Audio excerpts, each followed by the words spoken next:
Fabric section లో ఉన్నాం అనమాట. చూస్తున్నారు కదా, ఏదైతే పెళ్లిళ్ళు జరిగినప్పుడు మనకు ఎంట్రెన్స్ లో ఒక స్టేజ్ ఉంటుంది. ఆ స్టేజ్ దగ్గర నుండి ఎంట్రెన్స్ అనేది మనకు గోపురం కనబడుతుంది కదా, గోపురం కి సంబంధించిన మ్యానుఫ్యాక్చరింగ్ కూడా ఇక్కడే చేస్తారు. సో స్క్రీన్ పైన చూస్తున్నారు కదా, ఇంకా చాలా వెరైటీస్ కూడా వీళ్ళ దగ్గర అవైలబుల్ గా ఉంటుంది.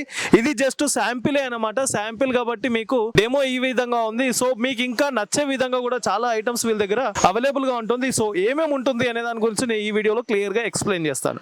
ఇది వచ్చేసి హల్దీ చైర్ అన్నమాట. మనం చూస్తున్నారు కదా, ఇది డిజైన్స్ కిतना డిజైన్స్ रहता है इसमें? 10 डिजाइन मिल जाएगा। ఓకే, దీంట్లో వచ్చేసి మీకు 10 డిజైన్స్ వరకు కూడా హల్దీ చైర్ లో అవైలబుల్ గా ఉన్నాయి. సో ఇవన్నీ కూడా పిల్లర్స్ అన్నమాట. పిల్లర్స్ చూస్తున్నారు కదా, డిఫరెంట్ డిఫరెంట్ డిజైన్స్ లో అవైలబుల్ గా ఉంటుంది. సో ఇవి వచ్చేసి కలర్ వేయక ముందే అండి, రా మెటీరియల్స్ ఇవన్నీ. సో ఇక్కడికి వచ్చిన తర్వాత కస్టమర్ కు ఏ విధంగా అంటే ఆ విధంగా వీళ్ళు కలర్ కస్టమైజ్ అనేది చేస్తుంటారు. మీరు స్క్రీన్ పైన చూస్తున్నారు కదా, 7-8 ఫీట్ నుండి స్టార్ట్ చేస్తే మీకు కావాల్సిన హైట్ లో కూడా వీళ్ళు కస్టమైజ్ చేస్తుంటారు.